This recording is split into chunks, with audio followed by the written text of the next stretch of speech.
Selamat datang channel Trading for Better Life. Selain video ini, kami juga mengupload video lagi pada jam 8 malam nanti akan menganalisa saham BBCA yang saat ini mulai bergerak naik dan asing terlihat sudah mulai masuk akumulasi.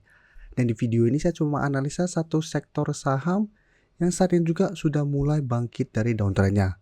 Semoga analisa yang diberikan ini bisa bermanfaat dan membantu teman-teman dalam mengambil keputusan.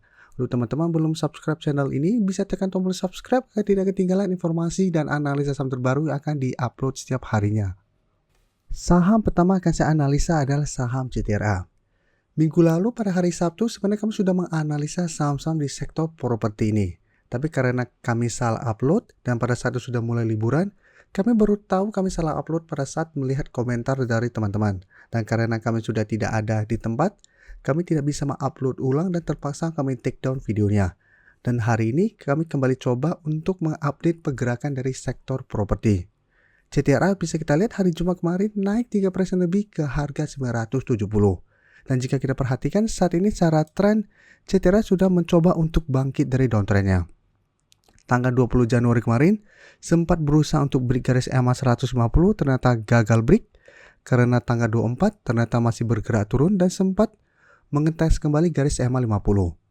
Tapi hari Jumat bisa kita lihat CTRA naik kembali 3% lebih ke harga 970. Jadi secara tren CTRA menurut saya masih menarik untuk dipantau karena masih ada potensi untuk break garis EMA 150 ini. Saat ini garis EMA 150 tepat di harga 950. Jadi apabila berhasil break, saya lihat CTRA berpotensi lanjut naik menuju resistensi psikologisnya di harga 1000 dan secara tren akan mulai bergerak tren. Dan garis MACD pun terlihat saat ini mulai bergerak naik. Dan dari data broker summary jika kita perhatikan kenaikan 3% lebih ini ada akumulasi. Asing juga jika kita perhatikan satu minggu terakhir ini mulai masuk akumulasi saham CTRA.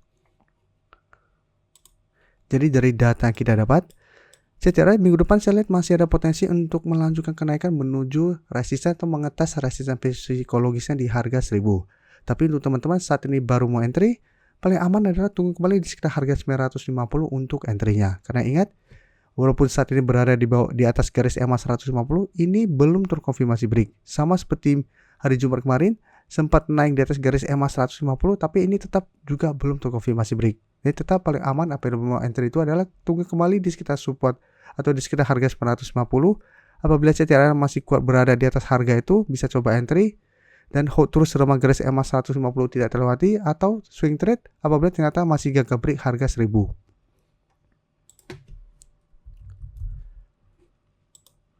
Selanjutnya jika kita perhatikan P1 hari ini hanya naik 1% lebih dan sekarang berada di sekitar garis EMA 50 di harga 452. Walaupun hari Jumat kemarin sempat naik mengetes atau mendekati garis EMA 150 di sekitar harga 462. Tapi tetap saja pada saat penutupan masih berada di bawah garis EMA 50. Dan jika kita perhatikan garis EMA 50 masih lumayan kuat untuk saham P1 karena beberapa kali sempat berada di atas garis EMA 50 tetapi tetap masih gagal break. Dan untuk support kuat jika kita perhatikan saat ini di harga 440. Karena setiap kali mengatas harga 440, P1 masih bisa bertahan dan rebound kembali. Jadi secara tren saat ini masih sideways karena masih kesulitan untuk break garis EMA 50.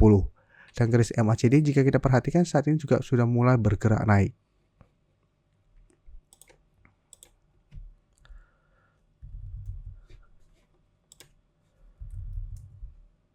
Untuk P1 jika kita perhatikan kenaikan 1% lebih ini terlihat ada sedikit akumulasi. Asing juga terlihat hanya melakukan sedikit akumulasi. Jadi untuk P1 apabila teman-teman mau entry paling aman adalah tunggu P1 berhasil break garis EMA 50 baru teman-teman ikutan entry.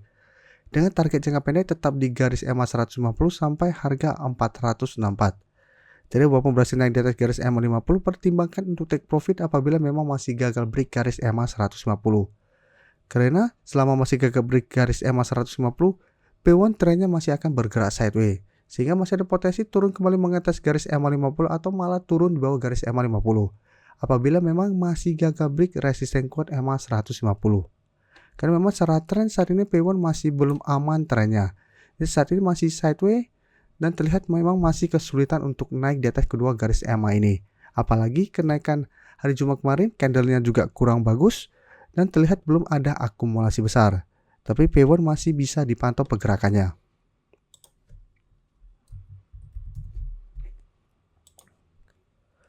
Selanjutnya APLN, jika kita perhatikan secara tren atau secara grafik sudah mulai membaik. Sebelumnya masih berada di atas garis EMA 150 yang masih berupa support di sekitar harga 141, dan 1 minggu terakhir ini bisa kita lihat telah berhasil break garis EMA 50. Untuk garis EMA 50 saat ini tepat di harga 150. Dan setelah berhasil break garis EMA 50, APLN saat ini mencoba untuk naik mengetes resisten 160. Jadi secara tren APLN lebih baik daripada teman-temannya karena sudah berhasil naik di atas kedua garis EMA-nya. Dan garis MACD pun terlihat saat ini telah berpotongan dan mulai bergerak naik.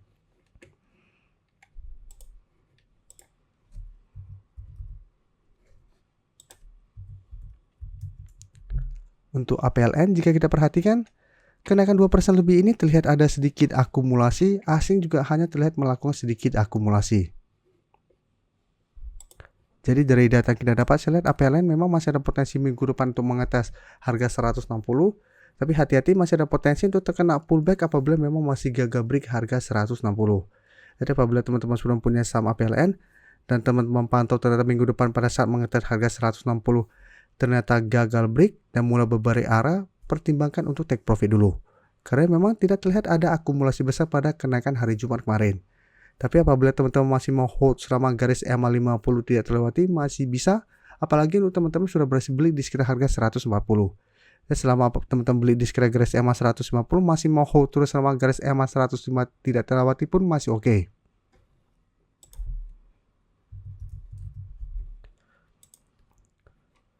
Untuk SMRA bisa kita lihat hari ini juga naik, hari Jumat kemarin juga naik lumayan tinggi 4% lebih ke harga 610. Tapi bisa kita lihat kenaikan ini membuat SMRA kembali mencoba untuk break garis EMA 150 dan saat ini berada di harga 615. Jadi memang sempat berusaha untuk naik di atas garis EMA 150, tapi pada saat penutupan masih berada di bawah garis EMA 150. Dan saat ini memang sudah berada di atas garis EMA 50, tapi tetap saja ini belum terkonfirmasi break. Sama seperti contoh di sini, hari Kamis kemarin sempat naik di atas garis EMA 50, tapi ternyata belum terkonfirmasi break dan kembali turun di bawah garis EMA 50. Tapi memang SMRA juga menurut saya menarik untuk dipantau. Karena dalam beberapa minggu terakhir ini sudah mulai mencoba untuk bangkit dari downtrendnya. Dan garis MACD pun terlihat saat ini mulai bergerak naik. Dari data broker summary ini jika kita perhatikan hanya ada sedikit akumulasi pada kenaikan 4% lebih ini. Tapi asing jika kita perhatikan 3 hari terakhir mulai masuk akumulasi. Dan akumulasi hari Jumat kemarin lumayan besar. Jadi dari data yang kita dapat, SMRA menurut saya menarik untuk dipantau minggu depan. Tapi untuk entry saat ini apabila teman-teman belum supaya entry di sekitar harga 580 atau di sekitar garis EMA 50, sebaiknya buy on breakout apabila terkonfirmasi SMRA berhasil break garis EMA 150. Karena apabila berhasil break, ada potensi saya lihat menuju harga 650 sampai 660. Dan secara tren, SMRA akan mulai bergerak uptrend apabila berhasil break garis EMA 150. Jadi sangat layak untuk di hold selama garis EMA 50-150 tidak terlewati. Terima kasih telah menonton video ini. Like dan share video ini bila bermanfaat bagi teman-teman. Dan support channel ini dengan cara tekan tombol subscribe agar channel ini bisa makin berkembang dan bisa membantu lebih banyak orang lagi. Terima kasih.